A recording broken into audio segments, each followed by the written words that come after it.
CNN के संग में हमारे आज के मेहमान हैं फ़ख्र Pakistan Commonwealth gold medallist weight lifter Noor Dastgir Butt. उनसे मुलाकात के लिए गुजरांवाला में वाक़े उनकी रिहाइश गाह पहुँचे तो उन्होंने हमारा पुरतपाक इस्तकबाल किया।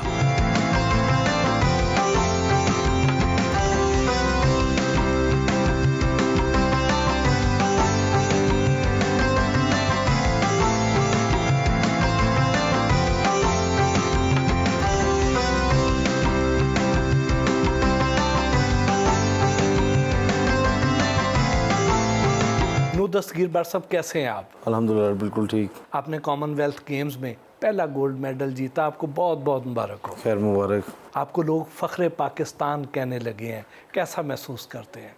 एक प्लेयर के लिए बहुत फ़ख्र की बात होती है कि जब इंटरनेशनल सतह पे अपने मुल्क का जो है नाम रोशन करता है। जब मैं वापस आया तो बड़ा मुझे प्यार मिला लोगों से, मतलब इस फीलिंग को वर्ड्स में मैं बता नहीं सकता। आपने 405 किलोग्राम वज़न उठाकर गोल्ड मेडल जीता, जबकि आपने तो ट्रेनिंग के दौरान भी इतना वज़न नहीं उठाया था। जब आपको ये चैलेंज मिला, थोड़ा नर्वस तो हुए होंगे? जी, एक प्लेयर के ऊपर प्रेशर और ये चीज़ तो होती है, लेकिन प्लेयर का काम ये होता है कि वो इस प्रेशर को हैंडल करे और कंपटीशन में अपनी परफॉर्मेंस जो है अच्छी दे।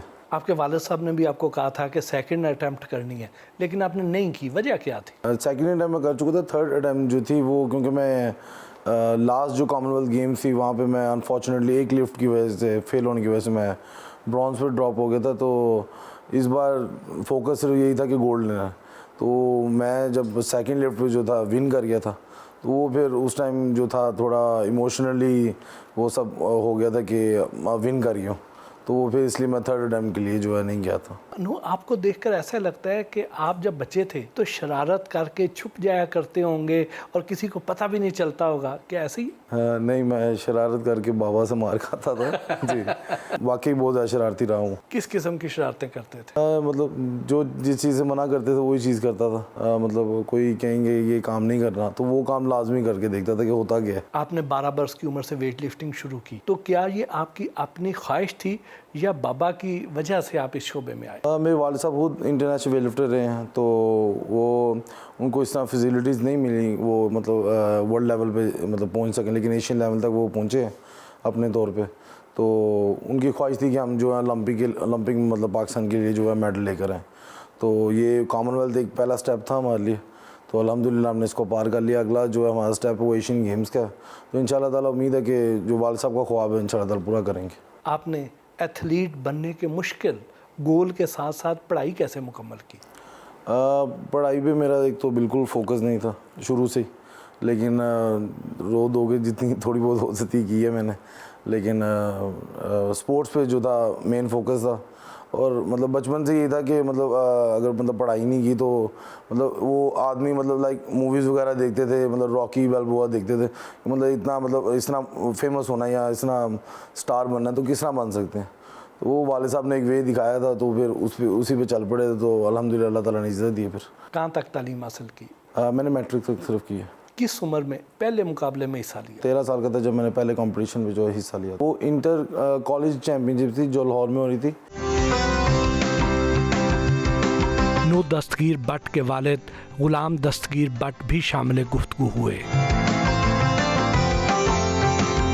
बट साहब, आप खुद भी 15-16 बरस तक नेशनल चैम्पियन रहे, कई नेशनल और इंटरनेशनल मुकाबलों में हिस्सा लिया, गोल्ड मेडल जीते, लेकिन ऐसा क्या हुआ कि आपने अपना हर ख्वाब बेटों से मंसूब कर दिया?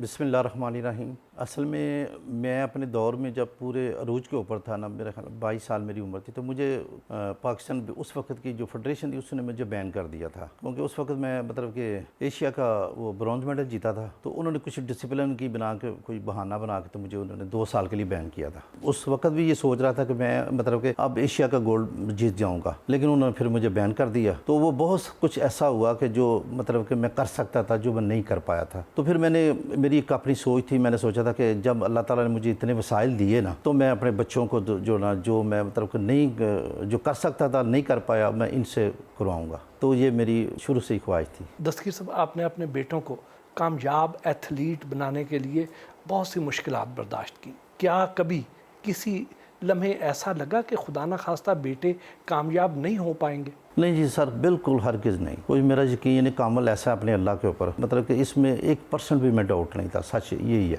इससे पहले इसने यूथ एशिया के चैंपियन है, जूनियर वर्ल्ड चैंपियन भी ये हुआ है, फिर ये 2 दफ़ा सैफ गेम का गोल्ड मेडलिस्ट भी हुआ है, अब ये कॉमनवेल्थ का भी गोल्ड हुआ है। तो इंशाल्लाह मेरा यकीन आज भी अल्लाह के ऊपर यही है कि ये अब एशियन गेम का भी गोल्ड होगा। और मेरे अल्लाह ने चाहा तो ये वो वक्त भी पाकिस्तान देखेगा कि जब ये ओलंपिक्स में भी गोल्ड लेके आएगा इंशाल्लाह। जब आपने नूह की ट्रेनिंग शुरू की तो क्या आपके डर की वजह से नूह ने आपकी बात मान ली थी, या आपने इसके अंदर एक कामयाब एथलीट ढूंढ लिया था?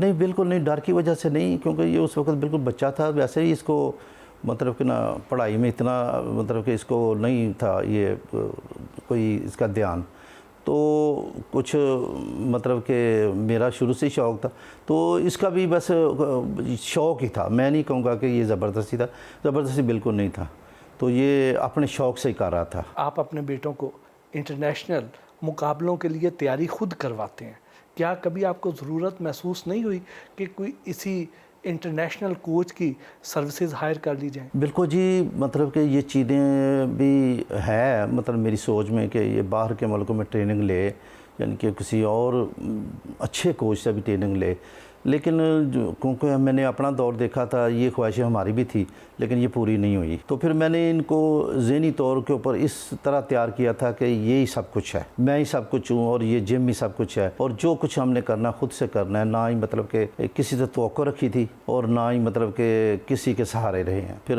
मतलब जैसे कि अल्लाह के ऊपर छोड़ के हम कर रहे हैं। आपकी जो कहानी है ये बड़ी फिल्मी सी कहानी लगती है। नहीं, ये फिल्मी, चलो फिल्म भी कोई बना ले तो अच्छी बात है, लेकिन ये हमारा प्रैक्टिकल है। ये मेरे जो करीब के जो जितने भी मेरे जानने वाले हैं, जो मेरे भाई हैं, मतलब कि वो अल्हम्दुलिल्लाह बहुत वेल सेट हैं, वो जो उनको पता है कि मैं क्या था, तो मैंने सब कुछ ही लगाया इसके ऊपर। एक वक्त में मैंने मतलब कि मेरे पास 4-4, 5-5 गाड़ियाँ थी, मतलब कि मेरे साथ में टोन में कोठी भी थी, मतलब किस तरह और भी काफ़ी कुछ था। यानी कि एक छोटी सी मुख्तसर सी बात, यानी एक वक्त ऐसा भी मैंने देखा कि मैं एक किराए के घर में भी चला गया था और मेरे पास सिर्फ एक बाइक बची थी। तो एक दिन मैंने ये फैसला करना था कि ये बाइक को घर वापस लेके जाऊं कि इनके लिए मीट लेके जाऊं। तो मैंने फिर अपने एक दोस्त को बुलाया, वो मुझे घर छोड़ के गया, मैं वो उस पैसे का मीट लेके गया हूँ। ये आखिरी हद तक थी मेरी मतलब कि कोशिश। आपने अपनी जायदाद, गाड़ियाँ, अपने असासे बेचकर अपने बेटों की खुराक पूरी की, लेकिन क्या कभी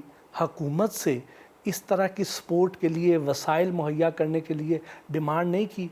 वैसे मैंने डिमांड कभी नहीं की, क्योंकि मैं समझता हूँ कि ये अपनी गैरत का सौदा करने वाली बात है, किसी के आगे गिड़गिड़ाना और उनसे ये कहना कि आप कुछ करें। लेकिन हम ये समझते ज़रूर हैं कि ये इस चीज़ के ऊपर हमें बहुत कुछ चाहिए था, लेकिन अल्लाह ताला ने किसी न किसी ज़रिए से हमें वो मतलब मिल रहा है, वो भी अल्लाह का दिया हुआ था जो हमारे पास था। तो मैं कहता हूँ कि अब अगर हमने क्या लड़ना है बाहर जाके, अगर हमने इन लोगों के आगे हाथ फैला दिए तो ये तो इनको खुद सोचना चाहिए, क्योंकि गवर्नमेंट के पास भी तो हमारा ही सब कुछ है, हमारी आवाम ही टैक्स देती है, तो जो हमारा हम ही से दें, कम से कम एक मेरिट तो सेट करें, सबको एक जैसा फंड तो दें, सबको एक तरह की सहूलतें दें। अगर ये देंगे तो इंशाल्लाह करेंगे ये सब कुछ पूरा, अगर ये ना भी करेंगे तो इंशाल्लाह फिर भी हम करेंगे, और हमारा इरादा बड़ा मजबूत है, और इंशाल्लाह हम अब अल्लाह ताला ने कुछ वसाइल पैदा भी किए हैं, ये भी इन्हीं के ऊपर लगाना है, अपनी जो अपना मिशन है वो ज़रूर इंशाल्लाह कंप्लीट करना है। हाँ, एक ज़रूर मैं एक बात कहना चाहूँगा, क्योंकि वो कहते हैं ना किसी के एहसान को अपना हक नहीं समझना चाहिए। इस वक्त जो हमारे डीजी हैं पाकिस्तान स्पोर्ट्स बोर्ड के, आसिफ जुमान साहब, उन्होंने मतलब इसको अपने बच्चों की तरह ट्रीट किया है। मतलब इसको बोला है कि अब तुम्हें जो वेट चाहिए या तुम्हें जो भी कमिटमेंट चाहिए, जिस तरह की कुछ चीज़ें चाहिए वो मुझे बताओ, तुम्हें हम बाहर भी भेजेंगे ट्रेनिंग के लिए। तो उन्होंने ये मतलब कि और उन्होंने मतलब करके भी दिखाया, तो मैं उनका बड़ा शुक्रगुजार हूँ। नूह को जब 405 किलोग्राम वेट लिफ्टिंग का चैलेंज मिला, तो क्या उस वक्त आपको ये यकीन था कि ये चैलेंज पूरा कर पाएंगे और गोल्ड मेडल ही लाएंगे? बिल्कुल जी, जो लास्ट मंथ हमारा चल रहा था ना, तो उसमें ये मैं जान चुका था कि इसने इस दफ़ा गोल्ड जीत लेना, क्योंकि वो ट्रेनिंग में हम वो लिफ्टें मतलब कर ली थी जो न्यूजीलैंड से ज़्यादा थी। ये हमें इसके ऊपर पता था कि ये इंशाल्लाह इस दफ़ा ये जीत लेगा। अब चूँकि नूह गोल्ड मेडल ले आए हैं और कई जानी मानी शख्सियात ने इनामी रकम का ऐलान भी किया है, तो उनमें से कितने लोगों ने वादे पूरे किए हैं?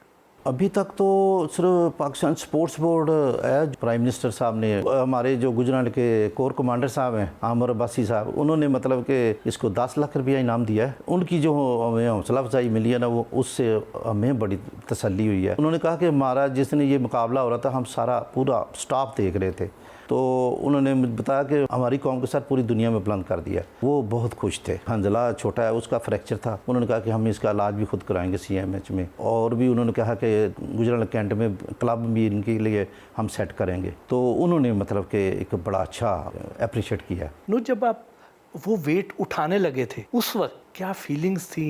क्या आपको यकीन था उठा पाएंगे? जब लास्ट जो सेकंड अटेम्प्ट थी 232 kg, उस पर एक तो मुझे ये यकीन हो गया हुआ था कि आज मतलब मेरी बॉडी इस तरह चल रही थी, और मतलब मैं जिस लिफ्ट को मतलब उठा रहा था वो मतलब बहुत इजीली मतलब मैं उसे कर पा रहा था। तो अल्हम्दुलिल्लाह मुझे इस बात का यकीन था कि मतलब ये लिफ्ट मतलब फेल नहीं होगी, मैं इसे बहुत इजीली कर जाऊँगा। तो बस फोकस अपना पूरा कर रहा था, क्योंकि क्राउड बहुत ज़्यादा था वहाँ पे। तो वो क्राउड को मतलब वो आपको मतलब आवाज़ें लगा रहे थे, बोल रहे थे, अलग अलग कंट्रीज़ के थे, तो वो मतलब आपको डिस्ट्रैक्ट करने की कोशिश करते हैं। तो मैं जब भी आप देखा होगा कि जब मैं जाता था तो मैं इस तरह करता था एक बार कि अब खामोश हो जाए, मैं लिफ्ट करने लगूँ।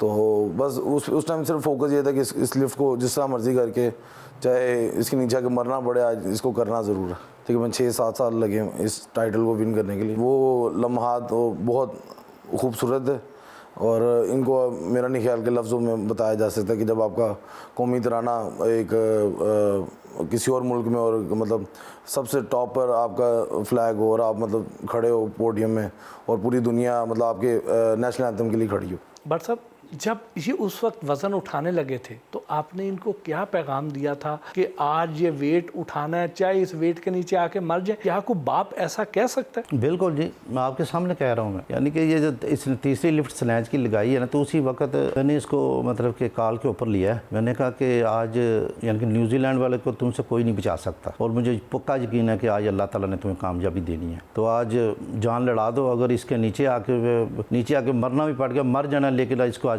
इसको जीत के छोड़ना है। तो मैं तो वैसे ऐसा ही हूँ, अल्लाह जाने आप लोगों का नहीं मुझे पता। एक मुकाबले की तैयारी में कितना खर्च आता है? जब इस तरह को ख़ास मुकाबला हो ना, या जैसे ये इंटरनेशनल है, तो उसका अखराजात मैंने देखा कि हमने एक दिन में 8 से 10 हज़ार रुपया खर्च हुआ है दोनों के ऊपर। यानी कि दोनों मेरे बेटे वेट लिफ्टर हैं। तो आम रूटीन के ऊपर इतना नहीं होता, आम रूटीन को 4-5 हज़ार रुपये चल जाता है, आम रूटीन के जो ट्रेनिंग हम करते हैं। लेकिन जो कंपटीशन का फोकस हो जाए ना, फिर सुबह भी मीट, शाम को भी मीट, दोपहर को भी, फिर वो डाइट जो ना डबल हो जाती है, तो वो फिर अखराजात भी बढ़ जाते हैं।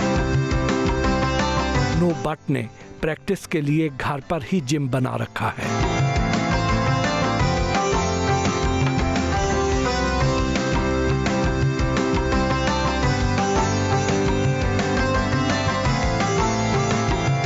ये जी हमारा छोटा सा जिम है, यहीं पे नू ने मतलब के ट्रेनिंग करता है, और आप हमारा खाने वाला कमरा भी आप यही समझे। हम कभी कभी इन्हीं प्लेटों के ऊपर रख के खाना भी खा लेते हैं, और कभी कभी ये वेट के साथ इधर ही सो जाता है। तो ये सब कुछ हम जो कर रहे हैं, ये अपने इस पाकिस्तान के फ्लैग के लिए कर रहे हैं। वाह। और दुनिया में अल्लाह ताला इस फ्लैग को सबसे ऊपर रखे। और ये मेडल जो ये थे बड़े कम है, अभी इससे ज़्यादा अंदर पड़े हुए हैं मेरे। तो यही है हमारा सारा सेटअप, मतलब ये वेट भी है और कुछ और भी चीज़ें हैं जो मतलब जिससे हम ट्रेनिंग वगैरह करते हैं। भाई साहब, ये छोटे से जिम में इतने बड़े बड़े काम होते हैं? बिल्कुल जी। एक दिन इंडिया से मुझे कॉल आई थी यहीं पे बैठे बैठे, तो वो उनका नाम था मंजीत सिंह। तो वो उनके जो वो कॉलेज में शायद वो तो उधर प्रिंसिपल है, तो उन्होंने कॉल मिलाई थी। तो उन्होंने मतलब कि पूछा कि आप कहाँ ट्रेनिंग करते हैं।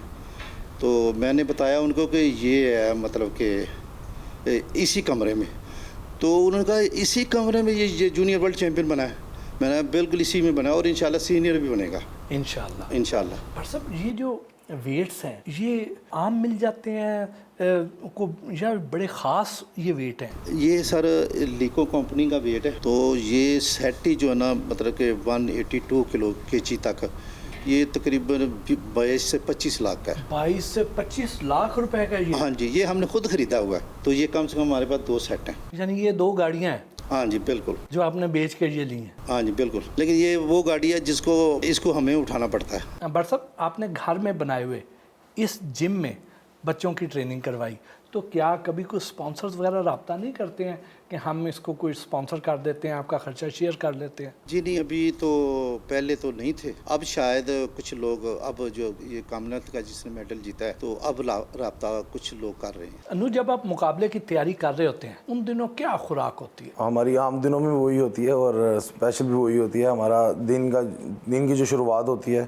फजर के बाद, वाले साहब पहले उठ जाते हैं, फजर के टाइम उठ जाते हैं और फजर के बाद जो है हमें उठा देते हैं और फिर हमारा जो सेशन होता है, पहले सेशन से पहले हम दूध पीते हैं 1 गिलास और फिर सेशन करते हैं। 3 घंटे हमारे ट्रेनिंग में लेते हैं, फिर 6-7 बजे तक हम नाश्ता वगैरह करके फिर जो है सो जाते हैं। नाश्ते में क्या लेते हैं? नाश्ते में सर्दियों में अक्सर हम अंडे लेते हैं, 5 से 6 अंडे ले लेते हैं और साथ दूध वगैरह ले लेते हैं या रोटी वगैरह या पराठा वगैरह कभी कभी। तो मतलब क्योंकि हमें प्रोटीन जो है ज़्यादा इनटेक करनी होती है। तो उसके बाद मतलब दोपहर को रेस्ट चलता है, फिर दोपहर का खाना होता है। खाने में गोश्त वगैरह बन जाता है, भुना हुआ या बॉयल जो होता है या ग्रिल होता है, उस तरह का गोश्त मिल जाता है। और फिर शाम को दोबारा मतलब हमारा इवनिंग सेशन होता है, उसमें भी 3-4 घंटे हमें लग जाते हैं। 4 बजे शुरू होते हैं और 7-8 बजे तक फ्री होते हैं। फिर उसके बाद वही रात का जो खाना और फिर उसके बाद वॉक वगैरह, जो कि वाले साहब कहते हैं और मैं अक्सर नहीं करता। अच्छा।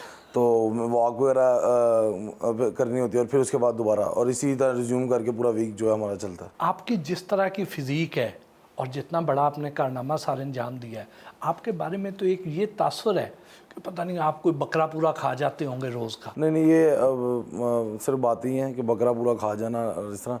अब तो बड़ी कैलकुलेटेड डाइट आ गई हुई है, न्यूट्रिशन आ गए हुए हैं कि मतलब आप सिर्फ प्रोटीन आपको इनटेक करनी है तो कितनी करनी है, आपको कितनी ज़रूरत है आपकी बॉडी को, तो उस हिसाब से चलते हैं। तो अब तो वो बकरे वाला कॉन्सेप्ट जो है ख़त्म हो गया हुआ। कभी ऐसे हुआ हो कि बाबा ने आपको किसी ख़ास चीज़ से मना किया हो कि ये नहीं खानी है और आपका बड़ा दिल कर रहा हो और आपने चोरी छुपे चीट किया हो? जी अक्सर।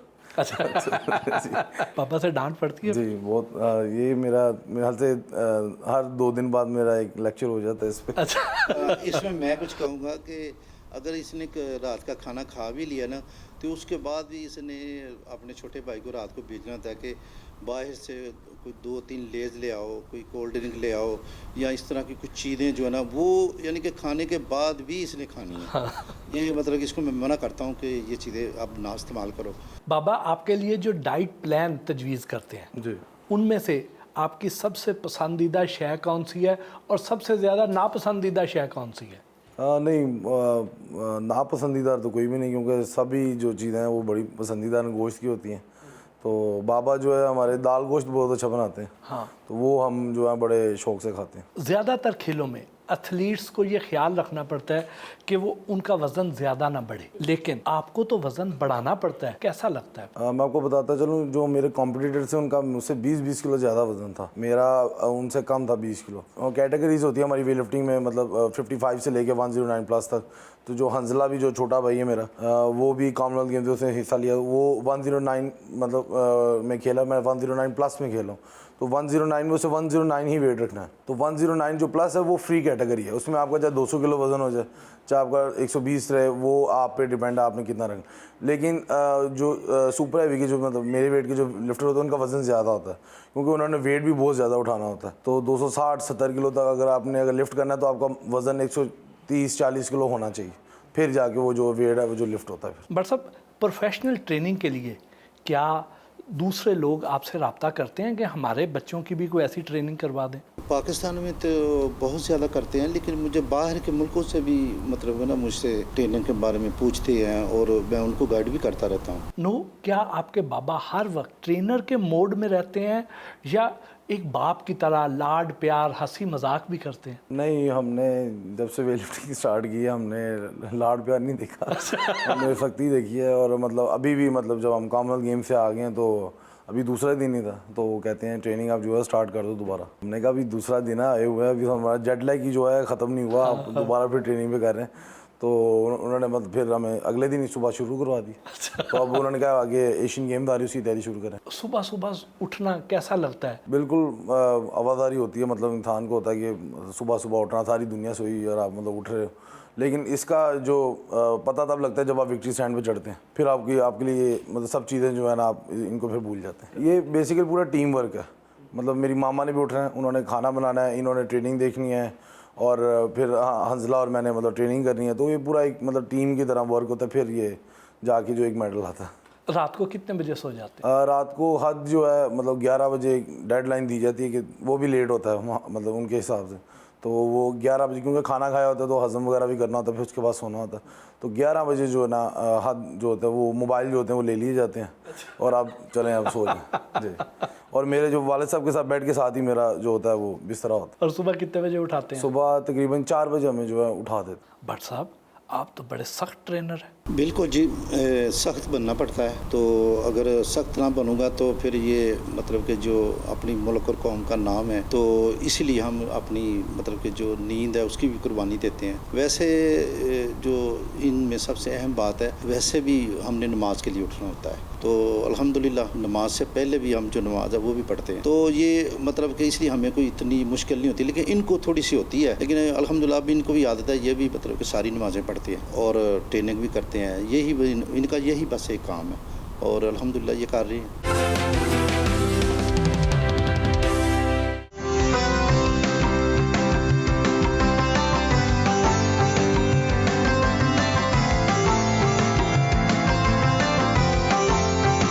बट साहब, आपके तो दोस्त बड़े खुश होंगे। आपको बड़ी हैरानगी की बात होगी कि आपको पता लगे कि मेरे कोई दोस्त वगैरह हैं ही नहीं। क्योंकि मुझे घर से बाहर जो है जाने की इजाज़त नहीं है, क्योंकि घर के अंदर ही जिम है, खाना वगैरह भी अंदर ही मतलब घर का ही खाना होता है। तो वो मेरा आउटिंग मेरी बिल्कुल नहीं है।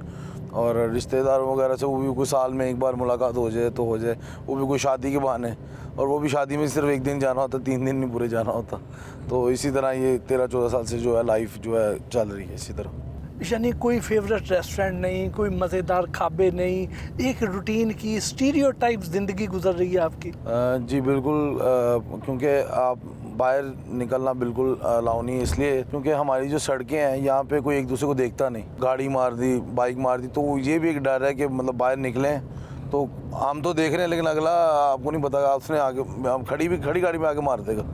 तो एक बार एक्सीडेंट मेरा हुआ था, तो उसके बाद तो बिल्कुल नहीं मतलब अलाउ जो था, मतलब मैं सपारा पढ़ने गया हुआ था, कुरान पढ़ने गया हुआ था, तो वहाँ से मैं वापस आ रहा था, तो मैं अपनी साइड पे खड़ा हुआ बाइक रोड, तो वो ला के बाइक जो मेरे अंदर मारी।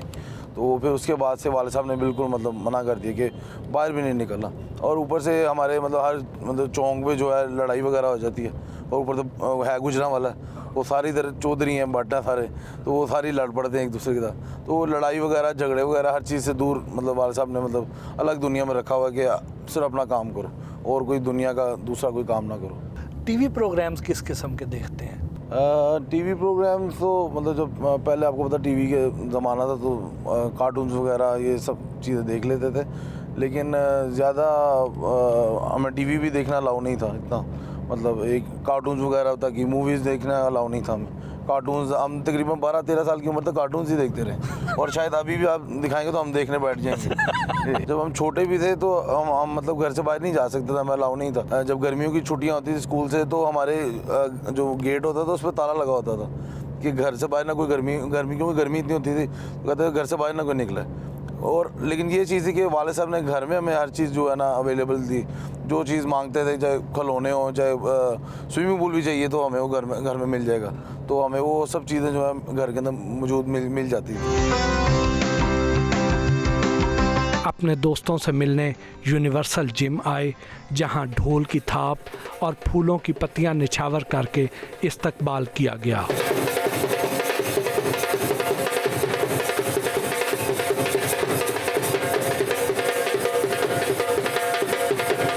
नूर दस्तगीर भट्ट को तहाइफ पेश किए गए। गोल्ड मेडल जीतने की खुशी में केक काटा गया। भट्ट साहब, इस जगह का तारुफ करवाएं ना, दोस्तों का तारुफ करवाएं, हम कहाँ पे आए हैं? जी ये मेरे घर से कुछ ही दूरी में 10 या 5 मिनट की दूरी पे जिम है, जहाँ पे मैं आके ट्रेनिंग करता रहा हूँ अक्सर। और ये है हमारे मोहसिन भाई हैं, ये हमारे बड़े भाई भी हैं और हमारे सपोर्टर भी हैं माशाल्लाह। और ये मतलब एथलीट और स्पोर्ट्स प्लेयर्स को बड़ा माशाल्लाह पसंद भी बहुत करते हैं। जी अस्सलाम वालेकुम जी, आपका बहुत शुक्रिया, आप लोगों ने हमें इज़्ज़त बख्शी और मैं आपको वेलकम करता हूँ GNN की टीम को, पूरी टीम को, और मेरे ख़ास तौर पर भाई जो हमारे मुल्क का फ़ख्र हैं और हमारे हीरो हैं नूह दस्तगीर भट्ट साहब, जिन्होंने हमारे मुल्क का नाम पूरी दुनिया में रोशन किया। और ये बेसिकली इनको ये जो स्पोर्ट्स है वेट लिफ्टिंग हमारी ये ज़वाल पज़ीर हो गई थी कुछ अरसा से, ये नूह की वजह से इंशाअल्लाह ताला दोबारा ज़िंदा होगी और हमारे जो यंगस्टर्स हैं वो होपफुली इस गेम की तरफ अट्रैक्ट होंगे, क्योंकि जब स्कोप किसी चीज़ में नज़र आता है तो हमारे जो लोग हैं रुझान बढ़ जाता है। तो नूह ने बेसिकली हमारी वो एक जो डेड गेम थी, जो मुर्दा हो गई थी, उसको दोबारा ज़िंदा कर दिया है। तो ये हमारे लिए बड़ा फ़ख्र है। हमारा जो सिटी गुजरांवाला है ये वैसे भी मशहूर है पहलवानी में, वेट लिफ्टिंग में, और इसकी हिस्ट्री है सिटी की। तो भट्ट साहब के हवाले से मैं ये कहूँगा कि ये फर्स्ट टाइम जब हमारे जिम में आए तो इन्होंने बेंच प्रेस लगाया, तो मैं देख रहा था तो इन्होंने सारी प्लेटें डाल दी, राड की कैपेसिटी ख़त्म हो गई। तो मैं बड़ा हैरान हुआ कि यार ये तो हमारे गुजरांवाला सिटी में बहुत बड़ी कोई बला है। बहरहाल बाद में फिर हमने देखा कि यार ये बंदा को बड़ा नाम बनाएगा इस फील्ड में। तो ये जी हमारे गुजरांवाला सिटी का एजाज़ भी है और हम इनको मुबारकबाद पेश करते हैं। और हमारे लिए ये एजाज़ की बात है कि ये हमारे जिम में गेम लगाते रहे हैं।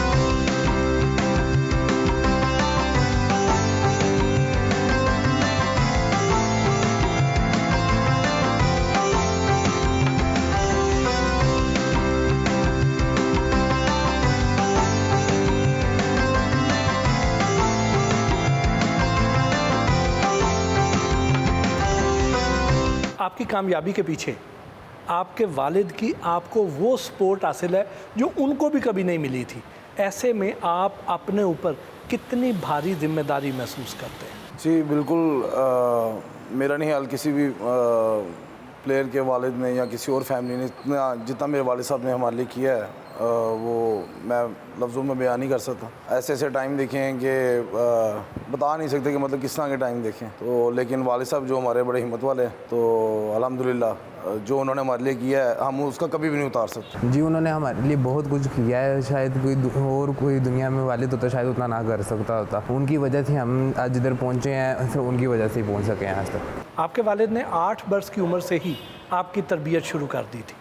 अब तक किन किन मुकाबलों में हिस्सा ले चुके हैं? जी मैं 5 दफ़ा नेशनल चैम्पियन हो चुका हूँ लगातार, और मैं 2019 नेपाल में मेरे साउथ एशियन गेम में गोल्ड मेडलिस्ट हूँ, और यूथ एशियन चैम्पियनशिप में ब्रॉन्ज मेडल लिया वो नेपाल में। आप तो नूह के साथ ही थे, तो क्या आपको यकीन था कि इस बार नूह मेडल लेकर ही आएंगे? जी अल्हम्दुलिल्लाह, क्या लास्ट ट्रेनिंग कितनी अच्छी हुई थी कि हमें था कि अब गोल्ड मेडल हमारा ही है। नूह, लड़कियां तो 6 पैक्स वाले लड़कों को आमतौर पे पसंद करती हैं, तो ऐसे में कभी लड़कियों में अपनी पॉपुलैरिटी में कमी नहीं महसूस की आपने? मेरी ऑलरेडी बहुत ज़्यादा लेकिन इस तरफ ध्यान नहीं है कि फ़िज़ीक किस तरह की है। दुनिया उसको देखती है जो मेडल जीतता है।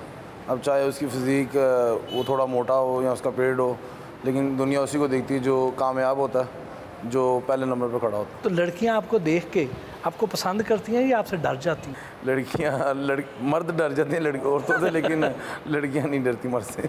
ट्रेनिंग के दौरान बाबा से कितनी डांट पड़ती है? जी मुझे तो डांट के साथ डंडा भी बहुत पड़े हुए हैं। हाँ जी क्योंकि हरकतें कुछ ऐसी होती थी मेरी। आपको ज़्यादा डांट पड़ती है या हंजला को? नहीं, हंजला को तो बिल्कुल नहीं, मेरा ही मतलब हर उल्टे काम में हाथ होता था, तो मुझे ही पड़ती है डांट ज़्यादा। हंजला ज़्यादा लाडला है या आप? ये वालिदा का ज़्यादा लाडला है, मैं अपने वालिद साहब का ज़्यादा लाडला।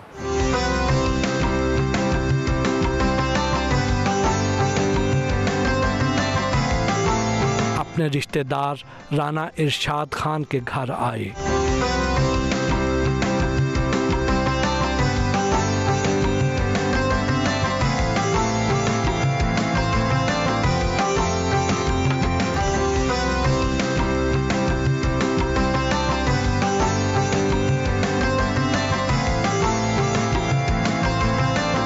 डिप्टी कमिश्नर गुजरांवाला सायरा उमर की जानिब से एथलीट्स के एजाज़ में मुनक़िदा तकरीब में शिरकत के लिए आए।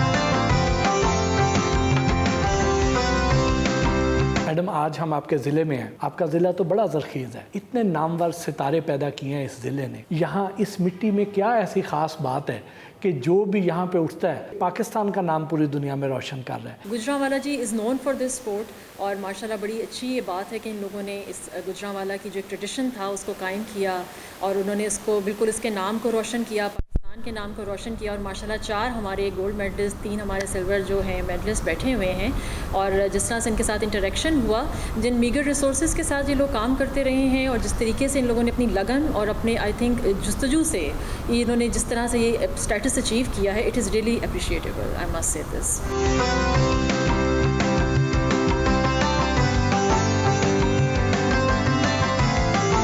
मारूफ रेसलर इनाम बट के हमरा चीफ ऑफिसर ज़िला कौंसल गुजरांवाला फ़िदा मीर के दफ्तर आए।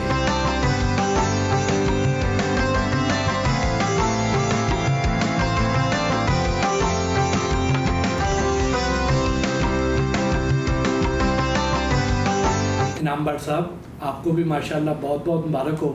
आपने तो इतने मेडल जीत रखे हैं। जिस दिन नू बट साहब वहाँ पर परफॉर्म कर रहे थे, आप भी इनको देख रहे होंगे, तो क्या फीलिंग थी उस दिन, क्या यादें ताज़ा हो रही थी आपकी? जी अल्हम्दुलिल्लाह, अल्लाह ताला का बड़ा ख़ास करम है कि अल्लाह ताला ने बहुत सारे मेडलों से नवाजा और अल्हम्दुलिल्लाह मैंने भी सिल्वर मेडल जीता। नू का मुकाबला मैं लाइव देख रहा था और बहुत ही ज़्यादा जोशो खरोश था, बहुत ज़्यादा नारे लग रहे थे, पूरा जो हाल है वो गूज़बम्प आ रहे थे और बहुत ज़्यादा एक्साइटेड थे हम। और पीछे से हम आवाज़ लगा रहे हैं, नारे तकबीर, अल्लाह अकबर। पूरी रेसलिंग की टीम वहाँ पर मौजूद थी। बहुत ज़्यादा बर्मिंघम में जो पाकिस्तान कम्युनिटी है वो बहुत ज़्यादा लोग आए हुए थे। तो मैं समझता हूँ कि इतने ज़बरदस्त, और जब इसने जो रिकॉर्ड किया स्नैच में भी और क्लीन एंड जर्क में भी, तो मेरा ख्याल है वो बहुत यादगार लम्हा था। एक तो होता है कि ये मेरा हम वतन है, लेकिन अगर वो ये हो कि अपने शहर का भी हो और ऊपर से अपनी बरादरी बट का भी हो, तो क्या एहसासात होते हैं? देखें जी, ये अल्लाह का बड़ा ख़ास करम है कि अल्हम्दुलिल्लाह हम तकरीबन 6-7 साल से इकट्ठे पाकिस्तान की नुमाइंदगी कर रहे हैं। बल्कि एक दूसरे के साथ हम शेयर करते हैं कि किस तरह हम अपनी गेम को बेहतर कर सकते हैं, ट्रेनिंग का पैटर्न क्या हो सकता है। मैं इनसे पूछता हूँ अपनी पावर को बढ़ाने के तरीके, और ये मुझसे पहलवानी जो है फुर्ती के तरीके पूछते हैं। तो एक दूसरे को हम बहुत ज़्यादा सपोर्ट करते हैं, इकट्ठे हम ट्रैवल करते हैं, इकट्ठे पाकिस्तान के लिए खेलते हैं। और जब अल्लाह ताला इज़्ज़त देता है इकट्ठे, तो मैं समझता हूँ कि इससे बड़ी और अल्लाह की करम नवाजी क्या होगी कि अल्हम्दुलिल्लाह हम पाकिस्तान के को रिप्रेजेंट कर रहे हैं, मेडल जीत रहे हैं, परचम बुलंद कर रहे हैं। बट बरादरी में ऐसी क्या ख़ास शय अल्लाह ताला ने डाल रखी है कि वो इस मैदान में मुसलसल नाम कमा रहे हैं? देखें, हमारी जो फैमिलीज़ हैं वो जैसा इनाम भाई की जो फादर हैं वो भी खुद भी रेसलर थे, और मेरे वाल साहब भी जो थे खुद माशाल्लाह वेट लिफ्टर थे। तो ये फैमिली टू फैमिली चलता आ रहा है, और आगे इंशाल्लाह ताला इनाम भाई भी अपने बच्चों को करवाएंगे और इंशाल्लाह ताला हम भी करवाएंगे।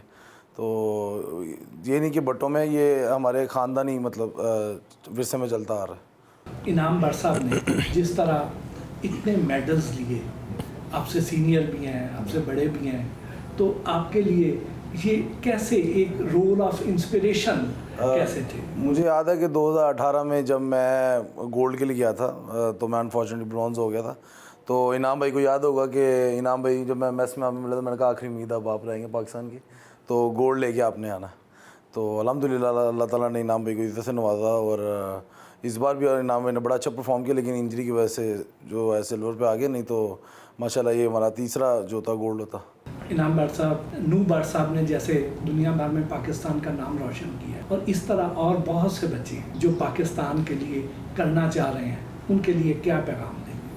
मेरा पैगाम यही है, और ना सिर्फ जो खिलाड़ी हैं उनके लिए बल्कि हर इंसान के लिए ये पैगाम है कि हमने अपने वसाइल को देखते हुए बहाने नहीं तलाश करने, क्योंकि बहुत सारे मसले मसाइल, बहुत सारी कमियां हमेशा से रहती हैं।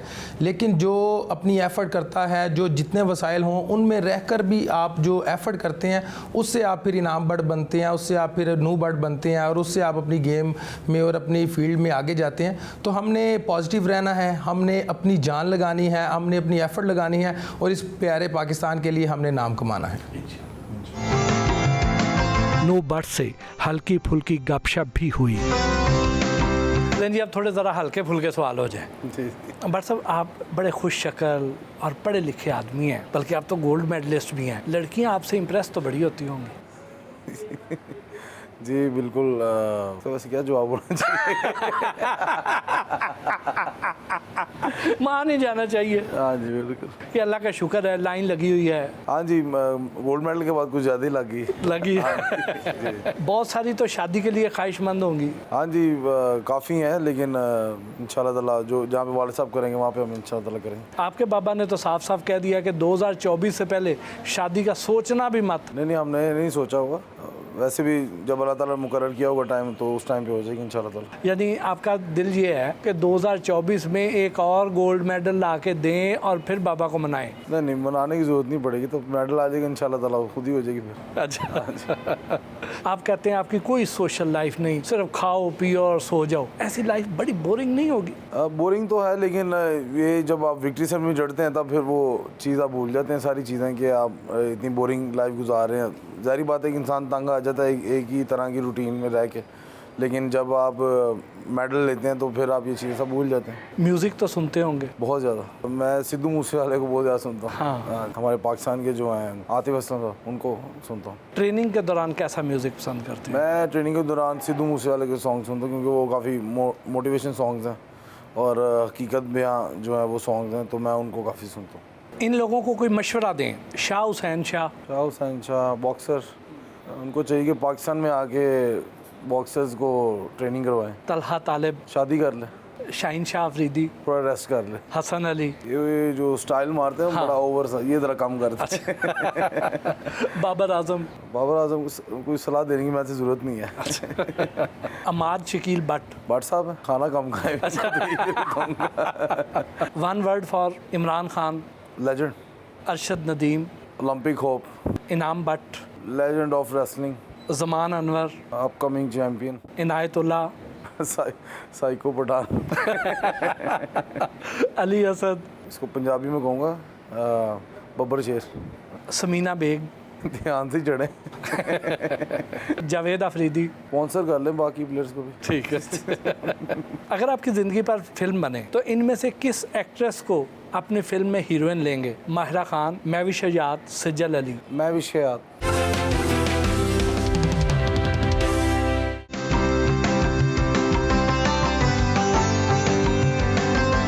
अपने दोस्त मियां अरसलान से मिलने अंदरून शहर गए।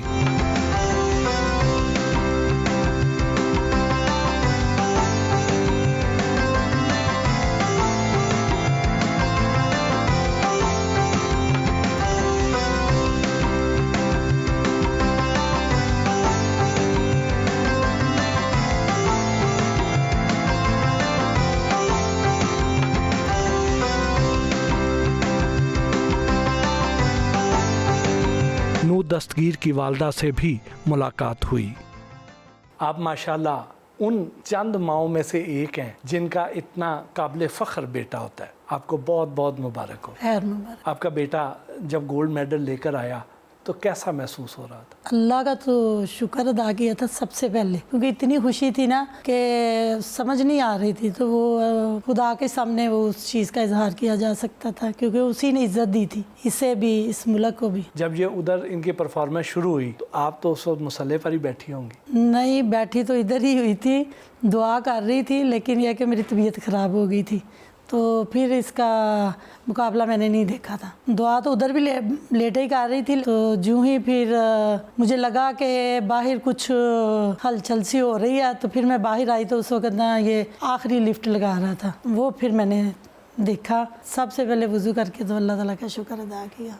लगता है कि नूह से ज़्यादा स्ट्रेस तो आप ले रही थी। हाँ जी, उस दिन दोनों बेटों का मुकाबला था ना, तो पहले का मुझे पता था ना कि उसका फ्रैक्चर हुआ है, तो वो मतलब तकलीफ़ में है तो किस तरह उठाएगा। फिर जब उसकी पहली ही लिफ्ट देखी तो उसने ऐसे पकड़ लिया, वो भी एक टेंशन थी। अल्लाह ताला का बस बहुत बहुत शुक्र है।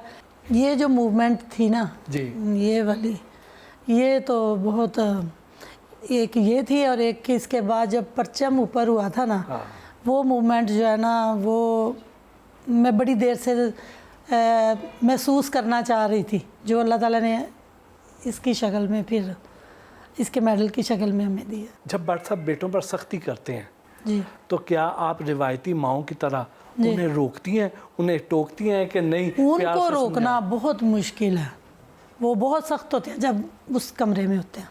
इधर नॉर्मल होते हैं, हाँ उधर बाप नहीं होता, उधर एक कोच होता है, वहाँ हम नहीं बोल सकते। इसने 12 साल की उम्र में किया था, उसका 8 साल की उम्र थी उस वक़्त। तो तब मुझे बड़ी होता था कि सुबह सुबह उनको उठा के ले जाते हैं, फिर उसके बाद स्कूल भी जाना होता है, फिर वहाँ से आके थोड़ा सा पढ़ के फिर शाम को फिर उनको ट्रेनिंग करवानी। तो इनमें इतनी हिम्मत ही नहीं होती थी कि जाग जाए, ये 7 बजे तक सो रहे, 7-8 बजे तक सो जाते थे, क्योंकि तहज्जुद के टाइम जो उठा देना बच्चों को, तो वही रूटीन अब भी है। अब ये ज़रा किया उन्होंने कि फजर के टाइम उठाते हैं, 11 बजे तक की इजाज़त है कि आप मोबाइल यूज़ कर सकते हैं, उसके बाद तो मोबाइल बंद। कई दफ़ा तो ऐसा होता है कि इनसे मोबाइल भी ले लेते हैं। अच्छा। रात को मतलब कि वो छोटी बहन को उसकी ड्यूटी होती है कि इनसे मोबाइल लेकर मुझे दे दो। ख़ास तौर पे अब सर्दियाँ जब आएंगी ना तो ये लोग ऊपर शिफ्ट हो जाते हैं, तो तब इनके पे मोबाइल 11 बजे नीचे आ जाते हैं। खाना पीना एथलीट्स की ट्रेनिंग का हिस्सा होता है जी। नू ज़्यादातर आपसे किन खानों की फरमाइश करते हैं? ये तो हर चीज़ की ही मतलब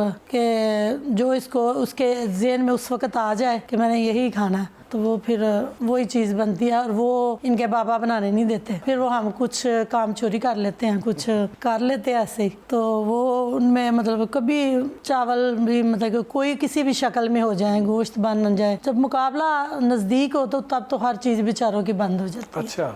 हर जी फिर वो एक और तरह की खुराक होती है। वो किस किस्म की खुराक होती है? रोटी को कम कर दिया जाता है, चावलों को बाज़ टाइम तो बंद ही कर देते हैं। आम सालन जो है वो नहीं ये खा सकते, इनका अपना ही एक अलहदा बनता है। गोश्त सब्ज़ी मतलब कि गोश्त फ़िश अंडे मतलब कि इस तरह का वो इनका और रूटीन होती है, वो सुबह शाम इनको मिलता है। दोपहर में सैलड वगैरह, या 4 महीने तो इनकी यही रूटीन थी। अच्छा। ये बेचारे एक ही तरह का खाना खा खा के ना तो तंग आ गए थे। इन्होंने एक सब्ज़ी का नाम घास फूस रख दिया था। कच्ची सब्जियां ना मतलब वो दम में गोश्त में या कीमे में रख देते, फिर उन्हें चम्मच से खाना होता था, नमक और काली मिर्च के साथ। बस माओ का ख्वाब होता है कि जल्द अज जल्द बेटे के सर पर सेहरा देखें, तो आपने भी नू के लिए नू देखनी शुरू कर दी होगी। मैं तो इससे कह रही हूँ कि अभी 2-3 साल और निकाल लो। अच्छा। ओलंपिक के बाद ही करूँगी, देखिए अब जो अल्लाह को मंजूर। तो ये आपकी बात मानता है नहीं मानता है? मान जाता है, आम रूटीन में। अच्छा।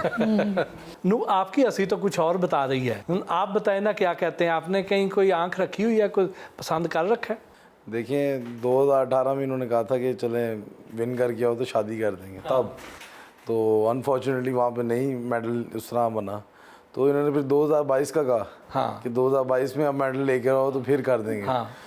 तो अब कह रहे हैं कि 2024 में मेडल लेकर आओ ओलंपिक का फिर कर देंगे। तो ये तकरीबन 8-9 साल से लारे लगाए हुए हैं। ये तो जुल्म है। हम आपके साथ हैं इस मामले में। ये जुल्म नहीं है, थोड़ी उम्र हो जाए एज वाइज तो इंसान समझदार हो जाता है। नहीं, इस मामले तो अभी समझदार नहीं हुआ। नहीं, ये शादी एक और लाइफ है। माँ बाप के साथ जो होता है वो एक और तरीके से बंधा रहता है। जब शादी हो जाती है फिर वो बहुत सारी जिम्मेदारियाँ के लिए बच्चे हमेशा इसी तरह रहते हैं, उनके लिए नासमझ होते हैं। वो इनका ये है कि ये 4 बच्चे हैं, ये 4 के 4 साथ लेटे होने चाहिए। ये मतलब एक इधर है एक इधर है, एक ज़मीन पर लेट जाए, लेकिन होने 5 ही रात को पता हो कि चारों साइडों पे लेटे हुए हैं, फिर इन दोनों ने अम्मी और अब्बू ने सोना होता। तो आपको क्या लगता है कि अगर इसकी शादी कर दी तो ये 2024 वाला मेडल नहीं जीत सकेगा ओलंपिक का? देखिए जिम्मेदारियाँ हो जाती हैं ना, फिर शादी के बाद तो फिर जाना भी होगा। वो फिर ख़ास तौर पे सुबह की ट्रेनिंग तो मुतासिर होती है ना, आप कहीं फंक्शन पे जाएं तो रात को लेट आएँ तो फिर सुबह उठ तो नहीं सकते ना, और अगर वो बड़ा फ़र्क पड़ेगा। और अगर मंगनी भी कर दी तो ये तो लंबी लंबी कॉलें करेंगे उधर। वो खैर है, वो 11-12 बजे बंद कर देंगे मोबाइल, फिर यही है ना, नेट बंद कर देंगे।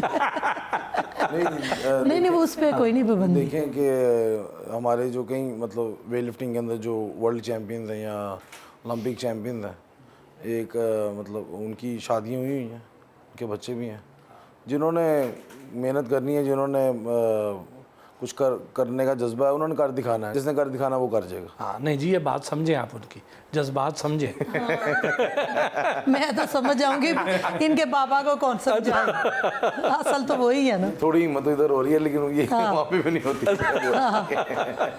यानी पहले तो लोगों के लिए मुश्किल होता था कि लड़की को मनाया जाए हाँ या जी। लड़के के अब्बे को मनाना मुश्किल है। हाँ अब अब्बा जी बहुत मुश्किल है। अब उनके जहन में है कि अगर इसने शादी करनी है तो एशिया का मेडल ला दे। एशिया के बाद कहेंगे ओलंपिक का ला दे। हाँ जी, हाँ जी, हाँ, वो आप हाँ, बेफिक्र सही है। रहें। इन्होंने मुझे जब जाने से पहले 6 महीने पहले मैंने कहा आपने कोई शादी का सोचा कि नहीं, मैंने खुद पूछ लिया।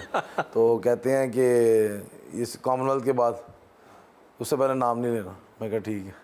अब मैं वहाँ पे इंग्लैंड में बैठा था तो मैं न्यूज़ में मतलब सुन रहा हूँ, मुझे उड़ती उड़ती खबरें आ रही हैं कि 2024 के बाद शादी है। मुझे न्यूज़ चैनल वाले जो पूछ रहे हैं कि भाई तुम्हारी तो शादी 2024 में है।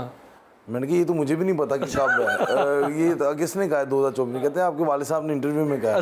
और वालदा मेरी जो इंटरव्यू दे रही है वो कह रही है अब कर देनी चाहिए, अब करने लगे हैं हम। और उसी इंटरव्यू में वाले साहब कह रहे हैं 2024 में कह रहे हैं, वो कह रहे हैं आप दोनों के अपने ख्यालात नहीं मिल रहे। वो अब उनका इरादा बन गया पूरा। इरादा तो पहले शुरू से था लेकिन ये बीच में आके थोड़े उन्हें लगा कि इधर कुछ नहीं हो सकता पाकिस्तान में, अब कितना हम और क्या क्या लगा दें अब। तो वो अब उनका फिर मतलब कह रहे हैं अब इतना तो हमारे पास फिर सोर्सेज हो गए कि हम ओलंपिक तक चले जाएं। तो चलें इंशाल्लाह ताला उनके लिए हिम्मत मारेंगे और पाकिस्तान के लिए हिम्मत मारेंगे। ये आप उनके लिए हिम्मत मारेंगे या शादी के लिए हिम्मत मार के ओलंपिक का मेडल जीत के लाएंगे? मुझे तो डर है अगर ओलंपिक में कोई मेडल ऊपर नीचे हो गया वो क्या कि उन्होंने फिर 4 साल आगे शादी कर दी। जब अल्लाह ताला को मंजूर हो और जब आपके वालिद साहब को मंजूर हो शादी हो जाएगी।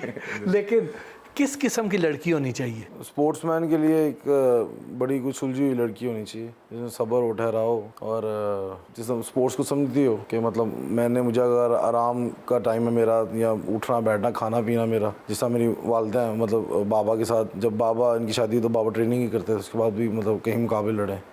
तो स्पोर्ट्स को समझती हो मेरी कि मैं क्या किस फील्ड से हूँ, क्या तल्लुकात है मेरे। तो बस इतना ही है, हो जाए तो बड़ा है।